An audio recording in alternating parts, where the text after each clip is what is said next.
Hey friends, thanks for taking time to listen in on a conversation I had with Lindsay Stroz. During winter break, I had the opportunity to speak with Lindsay Stroz, a rising Canadian motorsport professional. As you'll hear, Lindsay and I discuss her introduction to motorsport, her decision to pursue a motorsport career, her experience with Slate Racing, and founding of the Queen's University Women in Automotive and Motorsports Conference.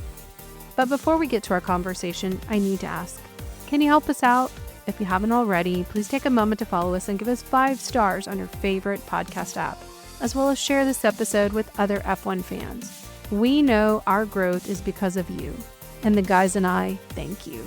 Hope you enjoy our conversation. Well, Lindsay, I am really excited to have you join me for this conversation. It's John and Dick's loss that I get to have just a solo one-on-one with you. I want to start by asking you to share a little bit about your motorsport background. So welcome to the show. Feel free to tell us what your story is. Thank you. I'm excited to be here. So my name is Lindsay Stroz. I'm currently a mechanical engineering student at a school in Canada called Queen's University. Fun fact, we have the highest percentage of female engineers in Canada, which I think is pretty cool. Yeah, I got into racing when I was about 12 or 13, which is kind of an uncommon hobby for a little girl to have. But I think I discovered racing and F1 on a YouTube video. I think it was a tour of the McLaren garage or something like that. And I just was enthralled with the whole thing. And my personality type is I was like, okay, I must know everything about this right now. So I put as much research into the technical side, but also the cultural side of F1. Got super immersed in it, got my brother in it, got my dad in it. And it was kind of a hobby the 3 of us had together, even though we were all into cars before that anyways. But yeah, and then COVID happened in my last years of high school. And so I didn't see my family a lot for that, my extended family. And then I went into engineering and popped out the other side in first year. And I was talking to one of my uncles about my interest in motorsport. And he had a connection, so he gave me somebody's contact, and I basically begged and pleaded just to come to a race, just to watch and take it all in. And so I did as much as I could help with that weekend, and I was invited back, and that was basically my first summer in motorsport. And then since then, I've focused on race engineering specifically. I worked a little bit as a tire tech for a while, but moving forward, that's what I'm focusing on. I'm for all intensive purposes, self-taught. I have a few mentors along the way, but all the technical stuff and the raw data and analysis are basically self-taught. So could you go into greater detail? You said you saw Formula One. What did that look like? Are you coming as a result of Drive to Survive, or was it YouTube or some other ESPN? How did you encounter it? Yeah, I think it was on a late night YouTube big deep dive. It was in the middle of the 2018 season, so it was before Drive to Survive came out, I believe. But it was right when the Halo was being introduced. It was Mercedes versus Red Bull, in the thick of it, right in the Mercedes era. And I was just I just fell in love with all of it. Well, so this is very interesting to me. So my story has some parallels to you. I didn't come in the Drive to Survive door. Actually, John, his family, and my family have a long history, and his daughter is my best friend. We have my origin story in the podcast, and I became her friend as an adult. So as an adult, your friendships take on a very different meaning than when you're a kid. And I was hearing John's story of his racing career. That's what brought me to the world of Formula One. So what I find interesting is that this random YouTube item brings you to the conversation, especially right now when everyone's talking about if you see it, you can dream it inside of the idea of females in motorsport. Sounds like you are the example of that.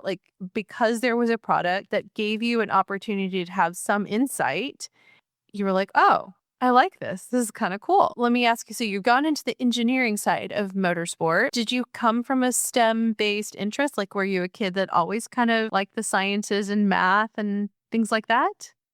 Well, honestly, no. It was kind of a surprise I went into engineering. Especially, like I said, it was right before COVID.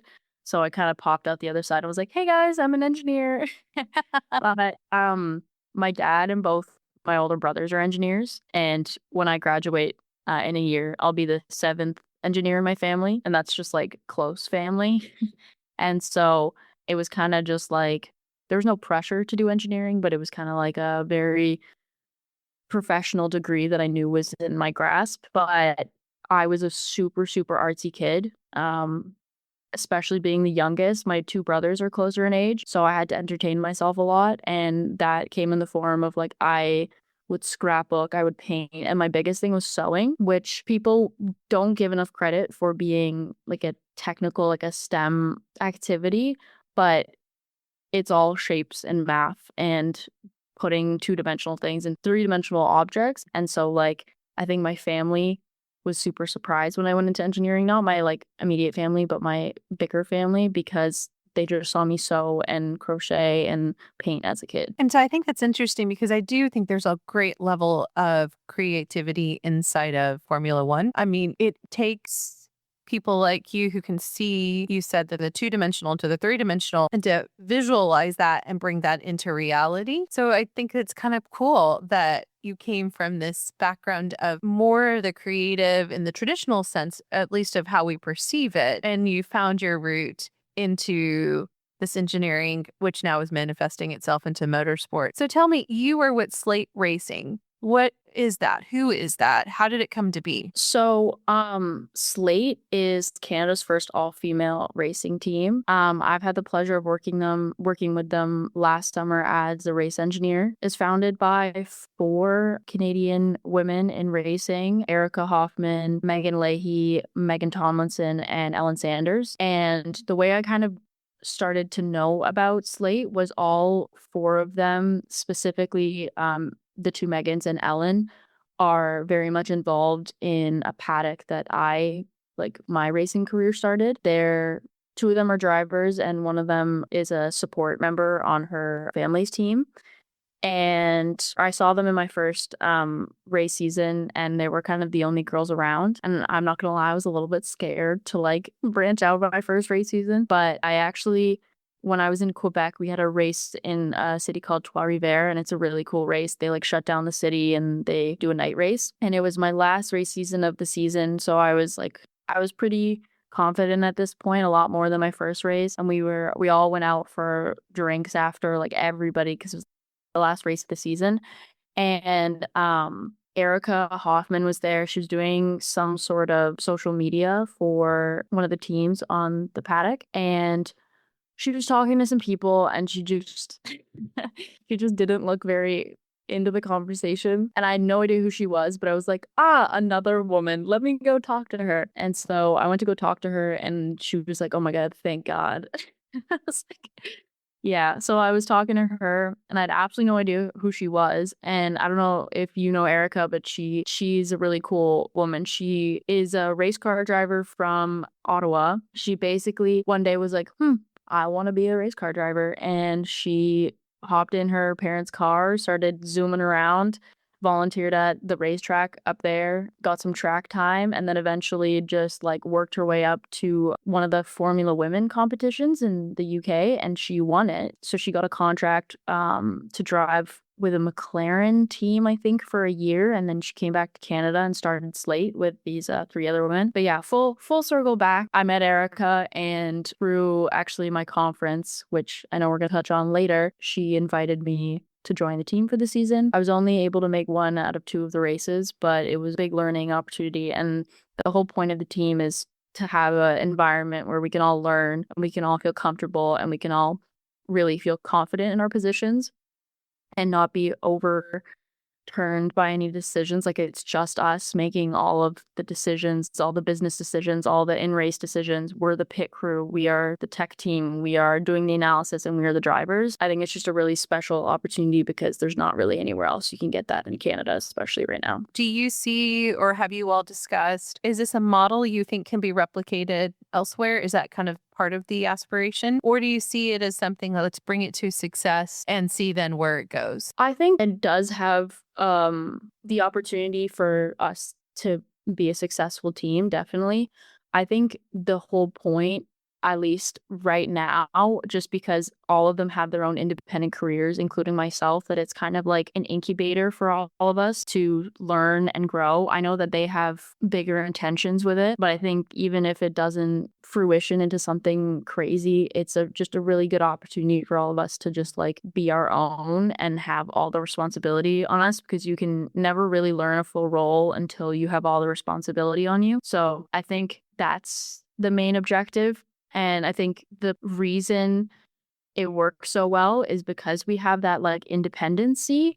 And I think once you have that independency and that confidence, then you can go back to a mixed gender team and be your full capacity of a team member, because you have that independence, as you can't really learn that on a team that's both genders as of right now. Okay, so what I'm hearing you say is by having that sovereignty and, as you said, independence, it's giving you the opportunity to learn in a way that maybe it's not as common elsewhere, and or it's taking down some of the hurdles, or even just giving you the confidence in that role. Is that because like in a mixed gender, there are challenges that you face there, that the barriers have been removed in a female only environment? Yeah, I think like it's not to say that it's perfect, but it definitely just honestly like unconsciously removes a lot of barriers. I mean, even though I know a lot of the people on the paddock now that I've worked in, it's still uneasy going to a race weekend and staying over for a weekend with a team and all that as a woman by herself.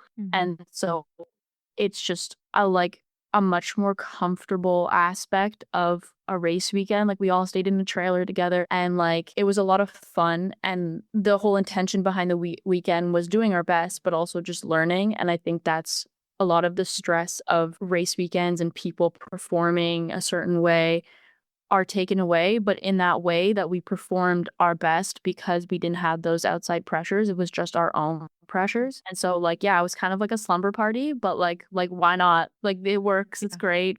Like we all were really proud of each other and ourselves at the end of the weekend. And I think the biggest difference is that team communicates so well. And even if it's like, oh, I'm doing this because I'm doing this, like even if somebody had to say it 3 times, 4 times, things were over communicated. And because they were over communicated by everybody individually, everything was properly communicated as an overall big picture. And I think that was the big difference of the team. Like everybody left the weekend feeling very like satisfied. Yeah, I mean, because the reason I asked a more pointed question is because I was actually listening to something yesterday, totally kind of unrelated, but slightly related, is the reality that we as women are oftentimes our first priority is our safety and security. It's a concern that's constantly on our mind, which men don't generally, that's not their priority. It's by virtue of the 2 different roles or 2 different ways that society approaches us and we approach society, and our own risks and things that we have to think about. Because I know that we have a lot of male audience members of different generations who that is not their reality that they've ever operated in within. So hearing like, well, why would you want to be in a female only environment? And especially because we want women to be treated equally, right? You don't want to be segregated, but we also see the value of sometimes where we do pull out, work together, learn together. There is that connection as women that we have that baseline understanding. And so I find it very unique that something that you gave as an example, which is walking into a paddock and being the only woman, there are real concerns, not saying that anybody's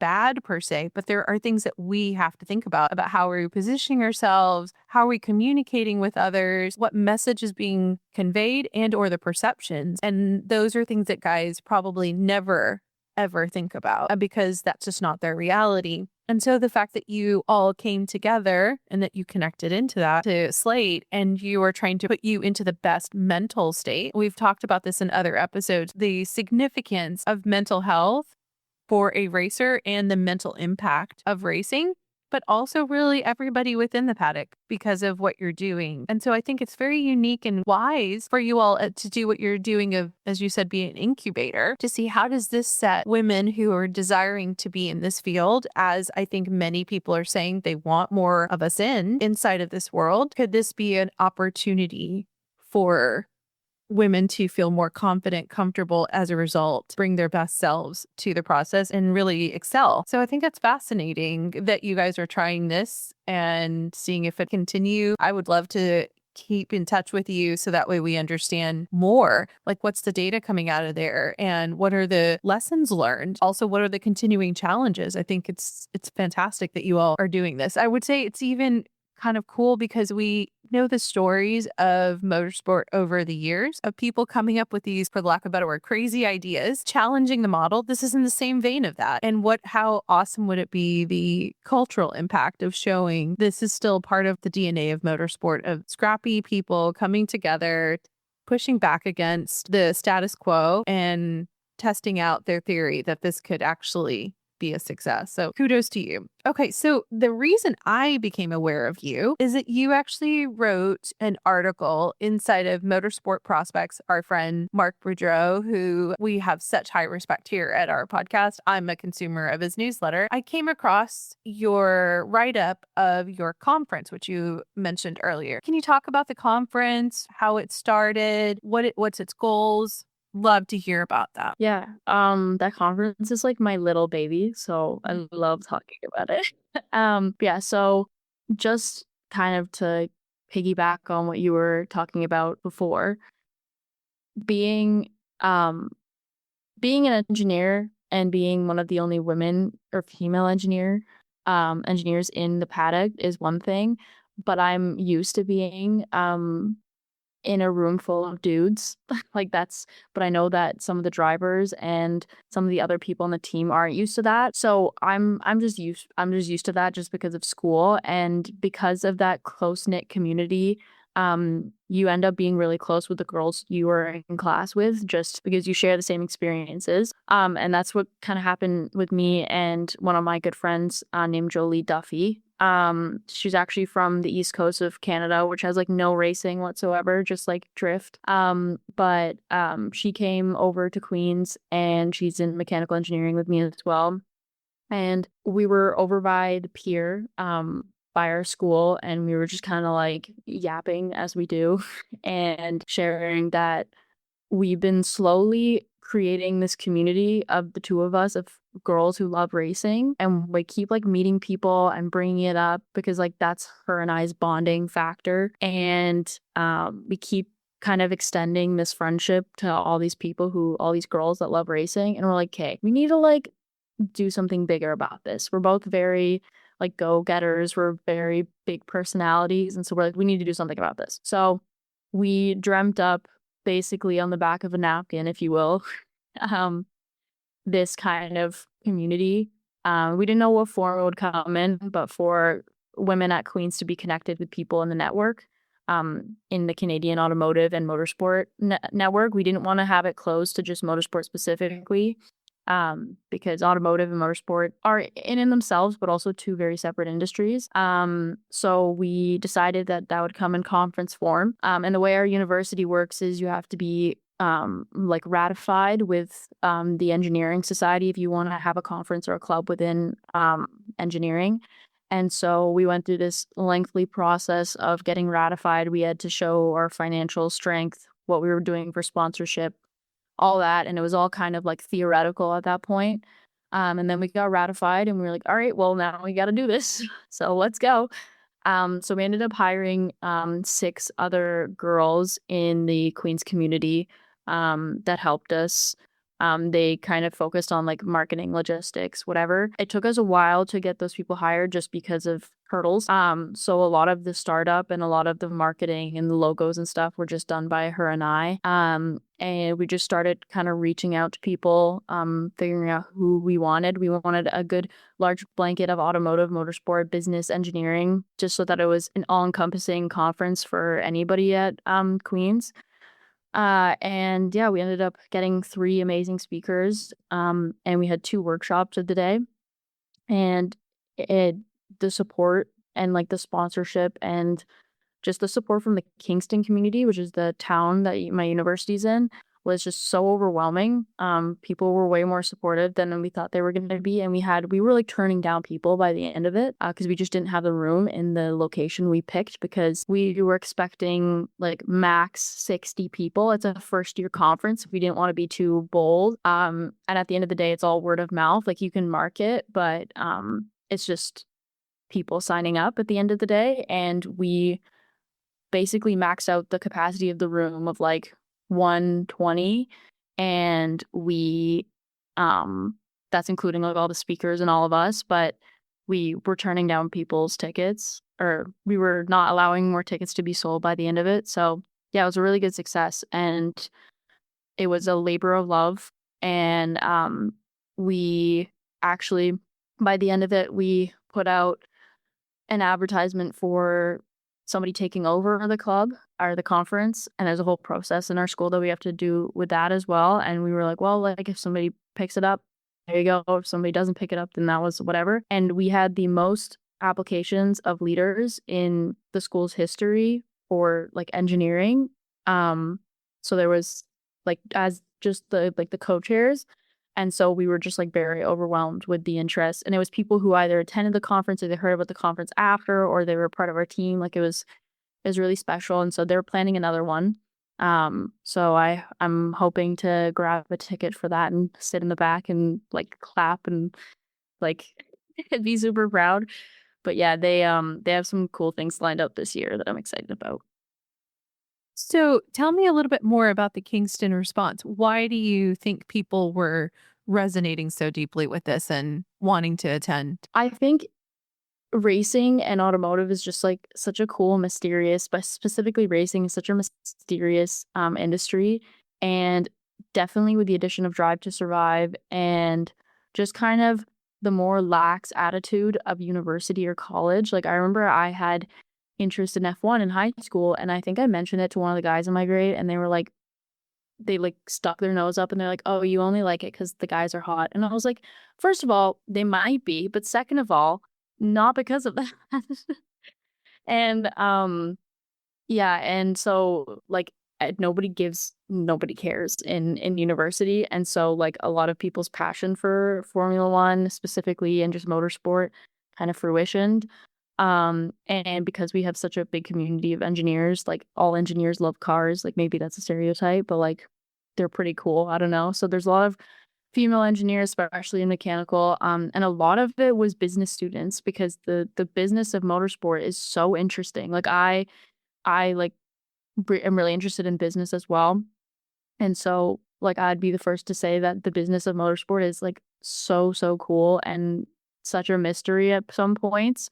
There's so much money involved in it, and it doesn't surprise me that a few business students weren't interested in getting into that industry. So we tried to market it to both kind of fields, and we had speakers and workshops that kind of gave into both. But yeah, I think the Kingston community, like in general, they responded really well with like stores giving us items also. That was really nice. Like we had little tote bags that everybody could carry out. And we had lots of sponsorship in that way, which was really nice, like goods, and giveaway prizes. That was really nice. We had some really good giveaway prizes, but I just think people are like, it's a fresh thing. And although to some of us, it might be like, duh, like, yeah, women in motorsport, it's not a common hobby you see for your everyday woman. Although, like, I know so many girls who are interested in it. And that's not to say that there isn't a lot of us around, but there's a lot of people who can't express their interest in it because they don't have a community to express it in. And so I think that's why everybody, even if they were a little bit curious about motorsport, attended, because there's a big conference culture in Kingston as well. So. Well, first off, I love how you responded to people who said that the only reason that you're paying attention to Drive to Survive is because the drivers are cute. I mean, I don't know how many times I've had people kind of imply that my love for Formula One is because of the same thing. And when you said it, the audience can't see it, but I rolled my eyes because I'm like, of course, I'm not dumb. I see that they're handsome. Not to make an unintended pun, but that's not what drives. Right, right. There's so much, as you said, like the business side. I'm right there with you. I come from a political background, did policy and politics for 20 plus years. When I engage the sport, I see so much politics inside the sport, how it relates outside of the sport. Then you add in the business component. I'm a not like you at all in the sense of the STEM. I have so low aptitude in all those things. And like when I see people like you who are thriving and desiring to push and learn so that way hopefully the sport continue to innovate. I have such respect. Then you add in driving and the skill level, the racecraft. Like I'm always in awe by racers and their willingness because I'm a lawyer by trade, so I'm a risk averse person. And instead, I'm watching these people who are willing to figure out where that line is and even willing to take it right up or even risk going over just to figure that out. And then you add in the team dynamic. That's why I was so curious about Slate and what you guys are doing. I think if people will break down their perceptions of why more women are either connecting and or being vocal about their support for motorsport, they'll realize we're just like the guys, but obviously we're not ignorant of the fact that these racers tend to be very good looking people. But that just minimizes, I think, us. And it's not helpful to the conversation of making us feel welcome, going back to like some of the things that women face when they're coming into the motorsport world. So that was a little bit of a monologue, a bit of my soapbox. I wanted to fall back on what you said about like it's becoming a more common hobby and finding community. Is that something that you're seeing within your peers? Or are you seeing that intergenerational? I think it's one of those unique sports that like you can share intergenerationally, which is really interesting. There's such a big history and it's so respected. Um that like it's something that is so easy for my dad and I to sit down and watch together. It's so easy for my brother and I to bond over. But it's also like I go on TikTok and there's girls my age who are making TikToks about racing, and whether that's from a technical aspect or like a social aspect. It's like it's a sport for all because I think there's a documentary that with this name, but like the car doesn't care what gender you are, and also like the team shouldn't either. And so although you see them pit in an F1 race and like people might assume that most of the guys doing the pit crew are guys, I like to imagine that under those helmets half of them are girls. So like it's sport for everybody, and I think that's what's special about it. And like you were talking about before, it brings all these aspects and there's something in it for everybody. And I think that's what people are finding. Like a lot of my friends who aren't very into racing, they just think of it like, I think there's a meme that like there's a pig just running around in a circle and they're like F1 be like or something like that. But they imagine it like that. But I think more and more people are looking at the sport as a whole and not just like, unfortunately, just the races themselves. Like those are interesting. And if you're interested in that, as I am, that's one thing. But there's something in it. There's business, there's law, there's politics, there's like extreme sport. There's something in it for everybody. And I think that's why it's kind of taking off. And I think I read The Formula. It's a book. I forget who's it by, but it goes into the business of and like historical business of F1. And I thought it was very interesting that like a big part of that change was the way they marketed and the way they changed their TV output of the sport. And so I think that has to do a lot with it because it's a lot more accessible for people. But yeah, it's like an intergenerational sport. There's history, but there's also current history being made, and that's what like bridges the gap. And like I said, yeah, like the TV doesn't know if you're a girl or a guy watching it or whatever you are. And so I think that's what's kind of bringing people together. And like I said, like for people my age specifically, like people don't care what you like anymore. Like there's no like, it just doesn't really matter. And because there's such a big engineering community, it's not weird to the overall community of my university that a girl is interested in something like that or a girl is in engineering. Like it's not surprising anymore, which I think brings more comfort to girls like me in my community that I'm like, oh, okay, then it's like, I like this. And I'm like not really embarrassed about it because I don't have a reason to be. Well, I find it interesting that you brought up two books. I'm a big biblio person, so that's great. And I really want to see the documentary that you said about the car doesn't care what gender you are. That sounds really cool. And I was thinking, I feel like at least one, if not two teams have women on the pit crew. I want to say it's Williams or Sauber. And I noticed that actually during one of the free practice sessions when they weren't wearing their suits. And I went, wait a minute. I think that's a girl. And it got me really excited. So I love that you brought that up. So tell me about the conference and specifically, this was the first time you did it or the second was the first time? Okay. So what were some of the topics? Because that also intrigues me because clearly that had to have enticed people to want to attend. So what were some of the topics and like how did you go about the programming? What do you hope even looking to the future with this new leadership that's coming in to help and or probably continue on your vision? What do you hope topics will be in the future? Yeah, so we had 3 speakers and 2 workshops. So I'll like quickly run through all of them because they kind of cover the topics that we were talking about. So we first had Erica Hoffman. So I reached out to her after I met her at that Quebec bar. And she came from Ottawa. And she didn't have a slideshow. She just got up there and she just talked, and she was our first speaker, and everybody was just like, I'm in love with this woman. And she's super cool. She's very well spoken and very like calming. She talked about her story about how she was just, for lack of better words, a random girl from Ottawa, and she decided she wanted to drive one day, and how she went to this big race competition in the UK, and she was like, all these people were showing up and they were like the karting championship champions of Germany, and I was like, I literally, who am I? And she won.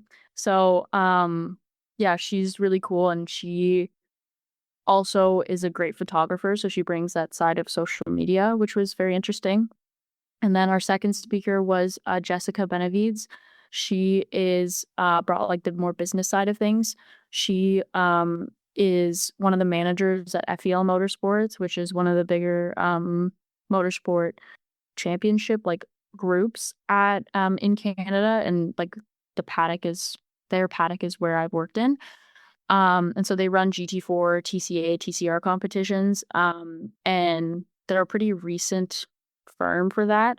But she basically started the motorsport program from the ground up. So she talked about that and how she came from a background of bartending and like managing her family's bar. And then she was working at FEL in different capacity for a few years. And then the boss came up to her and was like, hey, I want to do this crazy vision. Help me out. And she basically did the whole thing on her back. So she was very interesting. And then our third speaker was Caroline Hargrove. So she's actually a alumni of Queen's, of the engineering school. And then she went to Cambridge, I'm pretty sure. And she was actually the CTO of McLaren Technology for like quite a bit. It's a very cool lady. And if I'm not mistaken, she was part of the group. I think she was one of 8 people, the only woman on the group that started the first race simulator at McLaren. She was like part of the research and development group, which is like so crazy. And so she's currently the CTO of a power company in the UK. So she joined online, which isn't very personal, but we were like, she's so worth it. And because she was a Queen's alumni, we got connected through actually our Women in Engineering representative at Queen's, who was also a really big support to us. But yeah, that was the speakers. They were amazing. They all had like an hour and a half or something. And then our 2 workshops, one was run by Magna, which, if people don't know, is one of the world's largest automotive manufacturers. It's definitely the biggest in Canada. Has a very large presence in the Greater Toronto area. But they're a very big manufacturing company, and I actually previously worked for them.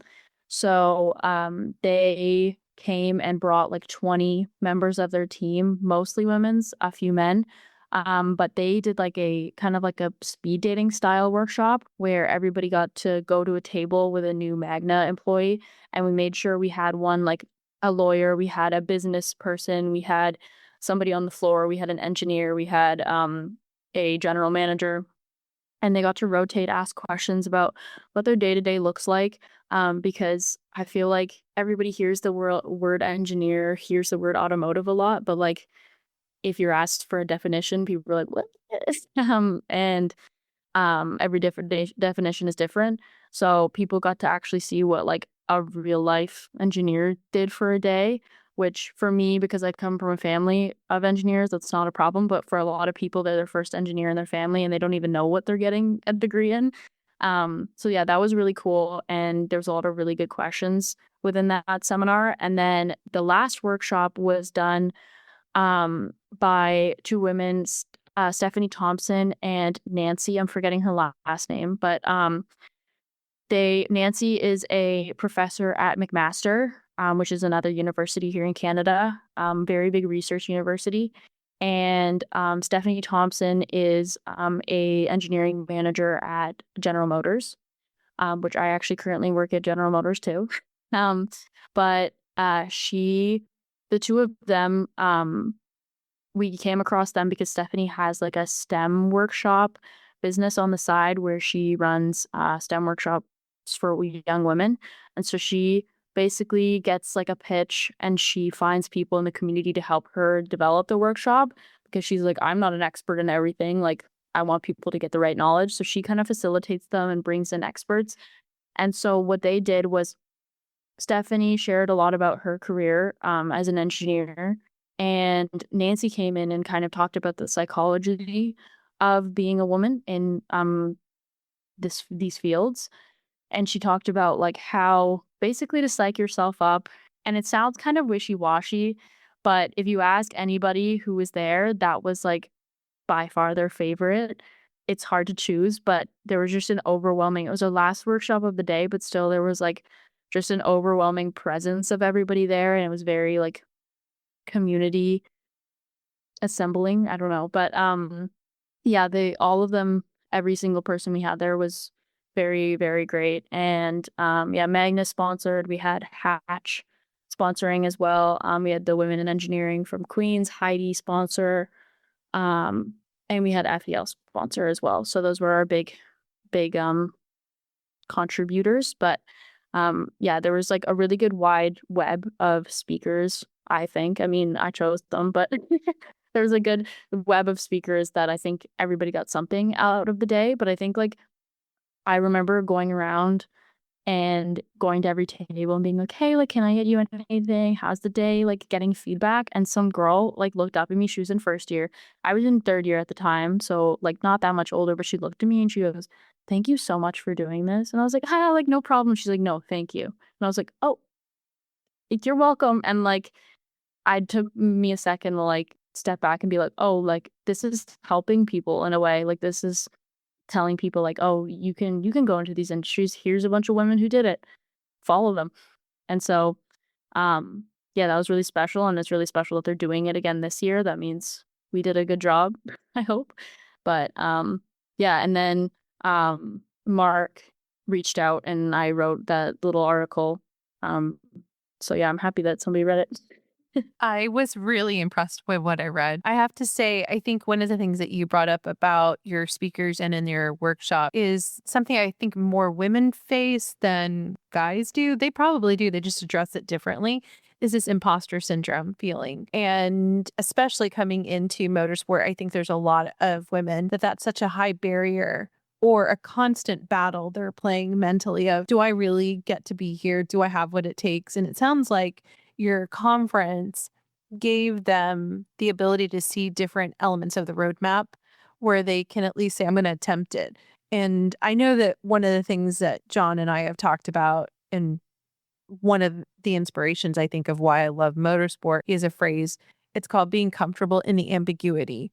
And that's really is motorsport, is that you do your best to define the boundaries and the terms, but there's a lot of uncertainty and your willingness to step out there. And I think what you've done by creating this conference, you're giving people some level of clarity. You can't tell them this is exactly your path or this is exactly what you need to do, but at least be willing to go into that ambiguity and see what you can define. It's wonderful to hear someone like you. I'm not trying to call you young in the sense of like a kid. I'm young, but you're developing into the professional that you're going to be. And what you're doing right now at this point in your career, there's no reason to think that you're not going to do that as you continue excelling, which is obvious that you will. And as you start ascending even further than what you are, and you'll be bettering the community in general. And I was at a conference a few weeks ago, and the head of that conference is a woman. It's a legal conference, and we were discussing just some of the similar barriers that women have in the world of law.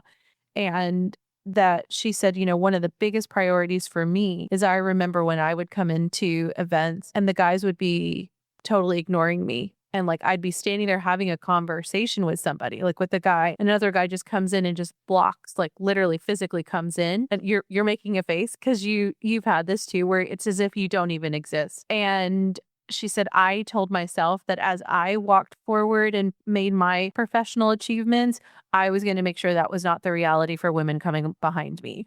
And so like she kind of shepherded me through this conference. It was totally providential is the word I would say of how she and I connected. I had no idea at the moment when I met her that she was the head of the section of this area of the law that I was looking at. And so I say that to inspire you and just encourage you that, you're doing a lot and you would have a reason to say, I don't need to do this anymore. But it's clear that you see that just as much as you want to achieve, you want to bring others. And that's fantastic. Keep doing it. I'm really impressed by you. I'm really excited to see where your future takes you. And you're clearly a leader in the rise. And we can't wait to see where you're going to continue to open doors for yourself and for others. So I wanted to, before we close out, because I know we've been more focusing on females in general in motorsport, more on the technical and the business and the political. I actually wanted to also get your take on what you think about female drivers, because I didn't hear that that was part of the audience for the conference, but I know that you encounter that through your racing itself. And of course, you probably have an opinion about female racers itself. So I wanted to know, all racers, they face challenges when they're pursuing their dreams, but can you share some of those that are specific to female racers? I think just as it takes a lot of confidence and a lot of just like zoning in as I'm like sitting in a classroom and it's mostly dudes. Like in my first year, I was in a specific like electrical section. We like do it by sections and groups. And I think I was like one of 8 girls in a class of 200, and that was kind of odd for a section. But that's just all of my first year classes. I was one of 8 girls, and so it's like, it's hard to not notice something like that, and I can only begin to imagine heading into a race weekend as a female driver and looking around at the lineup, and it's all men, usually, like, in the racing that I've worked in, it's usually older men. There's been a rise of younger teenagers, boys, but it takes a lot more for somebody to come up as a woman in racing right now than it does a boy, just because, not even skill, just because of that like societal pressure. And like it's not obvious, but there's also just more eyes on you. Like you can't go incognito when you're a female in motorsport. Whether you like it or not, your eyes are going to be on you, whether you are okay with that spotlight or you're not okay with it. I know like my first team, they definitely placed a spotlight on that and on their social media. And I don't know if I was like, I should have let that slide or not, but that was my first race experience. And so I was just taking it as I could. But like for female drivers, I think they experience so much more pressure from a societal standpoint that it's very deterring for them. And it takes a lot of strength, mental strength on their part, all aside from the mental and physical strength of a driver in itself. And I think it also starts, like, it stems from like the very beginning. It stems from karting. And even though at like everybody's grown age in the paddock, there's like, oh, there's a female driver. I know just from from stories from other from female drivers that when they were growing up karting, there was fathers or there was mothers even on other teams who would like call them out for being a girl in karting. And so it's like it starts from the very beginning. And unless there's a funnel, just as there is for drivers right now, but like using the example of Slate, the whole goal of everything is equality. But at some point, in order to reach that equality, there needs to be kind of a separate stream so that we can catch up. I think that's kind of a goal of Slate is we're trying to catch up. And the same thing with Formula Women and kind of those streams in the UK where, yeah, they're not Formula One necessarily. They're not the same competitive factor, but why would there be a competitive factor in the same way if they weren't raised in the same streams as these other male racers? And so I think as long as everybody's comfortable with the idea of them getting to that capacity, that's when it's going to have to work from the top down. And I think like Susie Wolf has done such an amazing job at starting from the top because she has that influence and people around there have an influence. And it's just going to take a few years for it to work down the ranks because it really does start like anything at like its premature stage. In this case, it would be karting or like whatever you start with. And I think that's the biggest challenge they face. I mean, I can't speak fully on behalf of them, but I will say that the drivers that I've met are some of the most strong and intellectual people I've ever met. And they might not have a background in STEM or business or whatever. They come from whatever. Like one of my favorite people in racing is Erin Vogel. She like adopted me for a weekend in the US, which was really fun. And she is like I think she is a real estate agent and like works for her family business during the day, but she runs this huge race team on the side and she works with forget Shift Up Now in the US and like she's one of the main members of that. And so it's like she's like Superman. Like all of us, I like to think of us like kind of like Hannah Montana, where we have like our normal lives, which my normal life is kind of more relevant to racing than some of the others. But like it's like Hannah Montana, where like you go out on a Friday night and then on Saturday you're like in the grungiest, biggest clothes at the racetrack at like 7 a.m. and you're there for 16 hours on your feet. Like it's like a Hannah Montana moment. And I think you kind of have to see it that way in order to get through it. But I think most of the drivers feel that way too, because at this point, there's not a lot of people who would come up to me or any of the drivers being like, "Oh, you look like a race car driver. Oh, you look like a race engineer."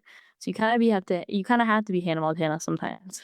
I love that analogy. I think it's fantastic. I mean, it's also, if we think about the impact that show had on young girls about like their ability to go and be artist and creative, you can see that that has inspired a lot of people. And now we're seeing that so many years out, how that show and or other artists who are out there doing great things that then inspires a younger generation. Like you see that in things like figure skating. And like when it's in front of someone, then they start to dream. And as you said, doing all of this and kind of being incognito, kind of it's all the more cool. I wanted to ask a question because you said earlier that young girl racers, even karting, that they get called out. What do you mean by that? I think that highlighting that a little bit more might help people, especially men who may not have experienced these things, to understand even the small things that women are facing. Do you mind going into that piece a little bit more? Yeah, I mean, like they're not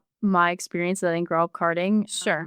Just from what I've heard that in some environments, like it's like any like little kid sport, you think that there would be no like biases, but if you've ever gone to like a Tykes hockey game, maybe this is just like a Canadian thing, but the parents get really intense. Like they get really rowdy and they'll call people out. And in the case of karting, like there's no teams. Like there might be like teams in the sense of like F1, but not really. But every kart is its independent thing, and each parent or each mini team is running their kart. And so the other teams, the opposing teams, are the other people on the track. It's just like the comment about like, oh, you only like racing for the boys. Like, it's an easy out to pick on the girl. And I think that's a situation of that. Like, when a girl is doing well, or even a girl is not doing so well, it's easy to pick on them when they're clearly the odd one out. And it's like that in any like societal thing. When there's something a little bit different about somebody, it's easier to pick them out. And so I think some of them experienced some sort of picking on from the parents, whether they were excelling or they weren't. And this, like, the people I know, I'm sure they were excelling. And if your kid is being beat by no matter who, there's some parents who will boldly call them out for things that they can't control. And it's completely inappropriate on the parents' part. But unfortunately, it's when you have one girl in a sea of 20 boys karting, that's like, you're the odd one out. You're like, that's an easy thing for people to pick on you for. So I think that's kind of what I was alluding to. Yeah. Yeah. Thank you so much. I realize that it's not your experience, but those that you've heard. And I think by being a voice for those that have shared with you without breaking, their confidentiality or just doing your best to present kind of a generalization of some of the things. It's interesting because I don't know where this episode will air in comparison to some of the other interviews that we've done, but we've had a conversation with a karting coach and an amazing professional karter. And he also has a Substack and he writes quite extensively, such a supporter of just the karting series and the discipline of karting. And we were discussing female racers and he said the world champion, and as an adult, and that was the other thing that he highlighted, is that we tend to see karting as only for kids, but that's not the history of karting. And he said that karting's already had their first world champion, a woman by the name of Susanna Raganelli, and he's written quite a bit about her. And I think it was in the 1960s that she won. I could be wrong by a decade. I think it could be 60s or 70s. But it's interesting that she's kind of been removed from the history books. Like, nobody really wants to talk about her. And she's also, nobody really knows if she's still alive, because when you go back and unpack her story, the level of vitriol that she received for her success by, at that time, the British media, by people at the track. He did a lot of research and said, like, it's shocking that this was allowed to be said to her publicly. Like, there's a shirt that was worn at the track when she was winning. And so when you think about that, and that's an adult facing what she was facing. And then when you share, these are young, formative girls, and they're hearing this, but they're just pursuing their dream. And we know, because we're both women, that those years of youth and like the stories that like stick with you and affect your mental health, which I know boys, they have their version of it. But the idea that a girl who's kind of breaking the mold and willing to put herself out there, has people who are supporting her and is doing her best. And as you said, even probably excelling. And then to have that, those are kind of scars that we don't want to see. We don't want to see that on anybody, boy or girl. But when we're looking at the girls, we definitely want to create environments where they can feel safe and protected and be able to go forward, which is why I think what you are doing with your peers, creating and changing the environment, is so important, so valuable. And I do agree that Susie's work, F1 Academy, hopefully will be able to help our overall motorsport culture. We want to have both genders have the ability to succeed and thrive inside of this motorsport community. I think on that note, like, credit my parents. They're like, my dad's an engineer, my mom's a lawyer, and so they are highly professional, highly intellectual people. And never in my childhood did I doubt that I didn't have the ability to be an engineer, whatever I wanted to be, if I wanted to go into art, whatever. And I think that attributes a lot to my confidence within the matter. Like, I never felt, until I got to university, any ounce of like, oh, you're not supposed to be here. There was a few instances in university that, like, not very important, but like there has been kids still at my age that are like making comments, and whether they're like microaggressions or full out aggression, I've dealt with it. And I think most of the women in engineering have, which is unfortunate, but it's a part of it, and it's a part of growth. And sometimes you need somebody to say something to you so you can bite back and they can like internalize that bite back. And yeah, like I would credit my parents to always just being like, oh yeah, like you can be an engineer. And then sometimes when I'm out or I meet new people or especially like older generation and I'm like, oh, I'm an engineer, and like they give me a face and they're like, oh, really? And I just think it's hilarious. And like, but I know that's not the case for everybody, and they kind of like there's a seed of doubt. But yeah, like both my brothers are engineers, and they never given me a reason to believe that there's any difference between me being an engineer and my brothers being an engineer.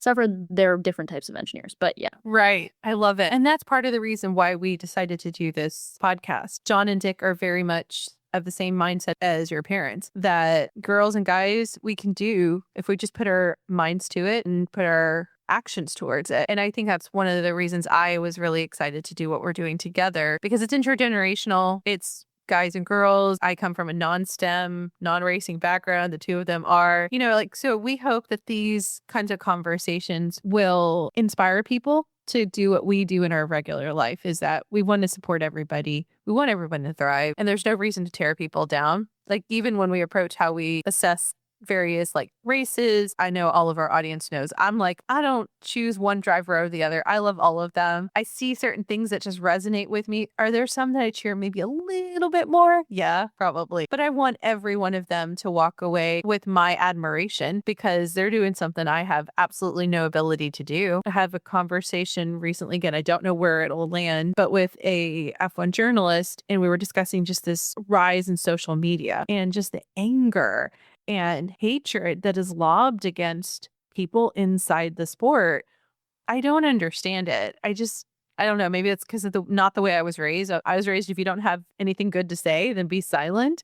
And you should also probably be silent more than, I mean, obviously on a podcast, I can't do this, but generally my premise is I'll be silent unless I have something to speak. And I should be very careful about when I do, because the minute you speak, then any doubt about your intelligence is removed, because you could say something stupid and you've now made everyone think, oh, you're not what we thought, like, so give a little bit of air of mystery. In a podcast, I can't quite do that. Go ahead. Yeah, I What were just you think saying? it's so sorry. I just think it's so interesting, like the hate that drivers get, because like it's their job, and if you were doing your job and then you like mistype or like you misfile something or like you miss a measurement, sure, you might deal with some consequences depending on how big the problem is, but you're not going to get millions of people blowing up your phone being like, kill yourself. Like that's not Yeah. it's not like why is it different just because they get paid millions of dollars and yeah, they're on TV. It's like technically no different than an NFL star or NHL star, but like even the same, like they're literally just doing their job, and you can give your opinions, but make it less personal. Like, Mhm. please.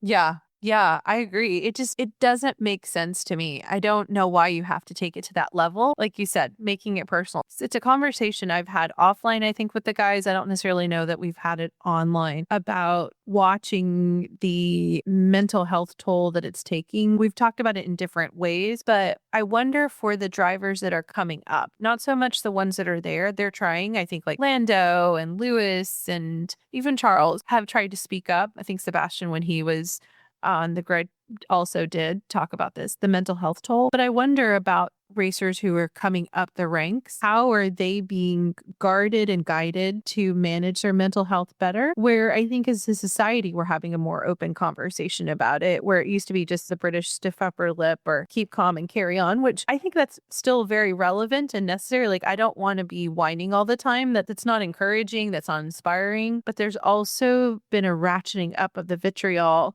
that we shouldn't be willing to accept that either. It's like finding that balance of be mentally tough, which is definitely necessary in motorsport, but they also don't need to take this level of anger. You're nodding your head. Yeah, I just think it's kind of just like blown out of proportion. Like nobody should really have to deal with that much spotlight on them in that instance. I feel like it should, just because the sport is getting bigger doesn't mean like, I guess proportionally the hate would get bigger, but like not, I feel like it exponentially took off when the sport was getting bigger. I just think like they're just doing their job. They're trying their best. Do you see any solutions to it?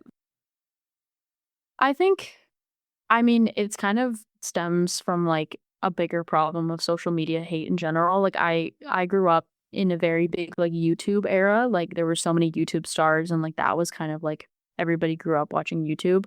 And like a lot of those people gave it up because of just the hate they received online. And I don't really know. I think I wouldn't say it's like I don't personally know anybody who like does that.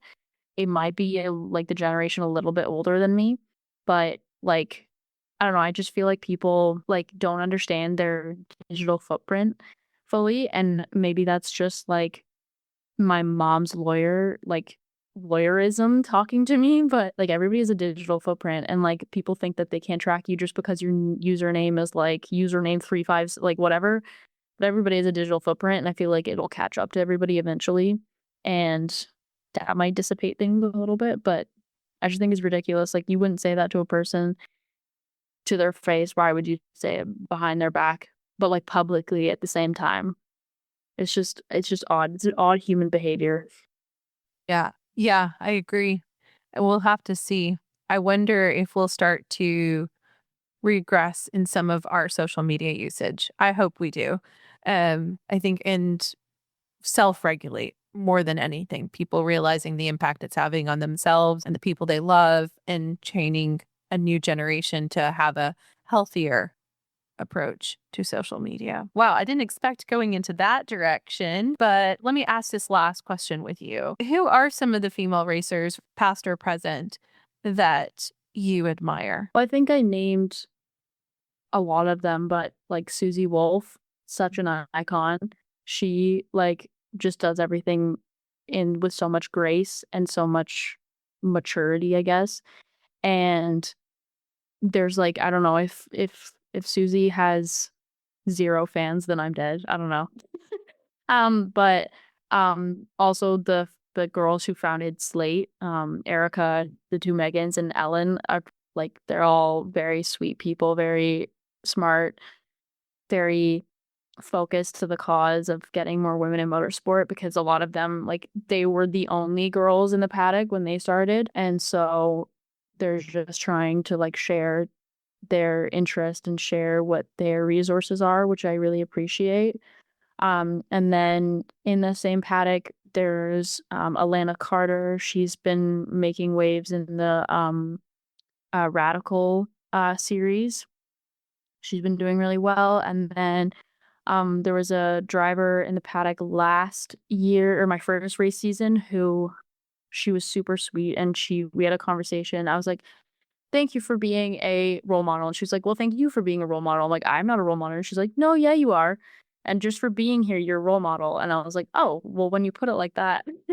But yeah, that's Demi Chalkis. She's moved to the US racing scene more. But yeah, and then all the women who were involved in my conference, like they were really the people who made it what it was and the people who helped me. All the sponsors, most of them, my contacts there were all women as well, and they whatever they had to do in their company to make sure we got the money and make sure we got the sponsorship. Like it's a big network of support and everybody along the way. And also my bestie who started the conference with me, I feel like because I wrote that article and because I'm a lot more active on social media, I might get a little bit more of the attention from it, but she is just as much involved and just as much accredited to all of that than I am. And she's the best, and she also deserves the world. We love Jolie. But yeah, that's all my thank yous and all my inspirations, I guess. Well, I really appreciate the fact that you had such an extensive appreciation and that gratitude is something that comes out of you. And that's, I think, a very healthy thing as you achieve is to realize all the people that inspire you, help you along the way. And I'll just add that I'm inspired by you and really grateful that you're willing to do what you're doing and open the doors for not only yourself, but for others. And I really just thank you for that. And I hope that our audience, as they listen to this, will be inspired as well and pass this along to not only a female, but also really people who love the motorsport community to just hear that you exist and you're doing the work up there in Canada. When you find yourself in the United States, hopefully somewhere around Texas, let us know. We'd love to meet you in person. And we also hope that you'll keep us posted as you continue to do more things, especially the conference. I'm assuming it's not just for people up in Canada. Like if there are young people that want to come up from the United States, they're welcome to join, right? Why not? I think they're starting to be active about this year's conference on Instagram. It's Queens uni_WAI if people are interested. Okay, we'll put that in the link. It's gonna be I think the conference is gonna be in March this year. So yeah. I don't see why not. I mean, Erin Vogel is attending and she's speaking and she's from the US. So I think she might be sponsoring a little bit too. But thank you for all the kind words. Yeah, you're welcome. Well, thanks for this conversation. It was great. Okay, friends, what did you think of our conversation? Drop me a line via email, sabrina@2guysaGirlandF1.com. Can you help us out? If you haven't already, please take a moment to follow us and give us 5 stars on your favorite podcast app, as well as share this episode with other F1 fans. We know our growth is because of you, and the guys and I thank you. And with that, let me say, we'll keep talking and you can keep listening in because we're just 2 guys, a girl, and F1. For John, Dick, and me, Sabrina, thanks for listening.